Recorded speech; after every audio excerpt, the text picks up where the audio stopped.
અમદાવાદ શહેરના બહેરાનપુરા વોર્ડમાં આવેલા ખોડિયાનગર 4 રસ્તા, સંતોષનગર 4 રસ્તા, માળિયા અને રામ રહીમના ટેકરાથી લઈને ઢોર બજાર સુધી આ વિસ્તારમાં ગેરકાયદેસર ફેક્ટરી 24 કલાક ધમધમી રહી છે, જેના કારણે સ્થાનિક રહીશોનું જીવવું મુશ્કેલ બની ગયું છે. આ ફેક્ટરીઓમાંથી નીકળતું કેમિકલયુક્ત ઝેરી પાણી સરકારી પીવાના પાણીની લાઈનો અને ગટરોમાં ભળી જતા લોકોના આરોગ્ય સામે મોટો ખતરો ઊભો થયો છે.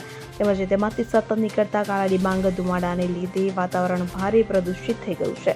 આ ઝેરી ધુમાડાના કારણે આસપાસના વિસ્તારના લોકોને શ્વાસ લેવામાં ગંભીર તકલીફો પડી રહી છે અને અબાલ વૃદ્ધ સૌ કોઈ વિવિધ પ્રકારની બીમારીઓનો ભોગ બની રહ્યા છે. પ્રજાના સ્વાસ્થ્ય સાથે થઈ રહેલા આ ખુલ્લેઆમ છેડા ભયાનક પ્રદૂષણ પ્રત્યે અમદાવાદ મ્યુનિસિપલ કોર્પોરેશન અને જવાબદાર પ્રશાસન સંપૂર્ણપણે આંખ કાન મોઢું બંધ કરીને બેઠા હોય તેમ લાગી રહ્યું છે. સ્થાનિકો મોબાઈલ રોજ જોવા મળી રહ્યો છે અને આટલી ગંભીર પરિસ્થિતિ હોવા છતાં કોઈ જ કડક કાર્યવાહી ન થવી એ સ્પષ્ટ દર્શાવે છે કે આખી ગેરકાયદેસર પ્રવૃત્તિ તંત્રની રહેમનજર હેઠળ ચાલી રહી છે.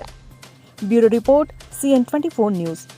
હવે જુઓ દેશ દુનિયાની તમામ ખબરો તમારી આંગળીના ટેરવે. ઉઠાવો મોબાઈલ અને Google Play Store પરથી ડાઉનલોડ કરો અમારી CN24 ન્યૂઝ મોબાઈલ એપ.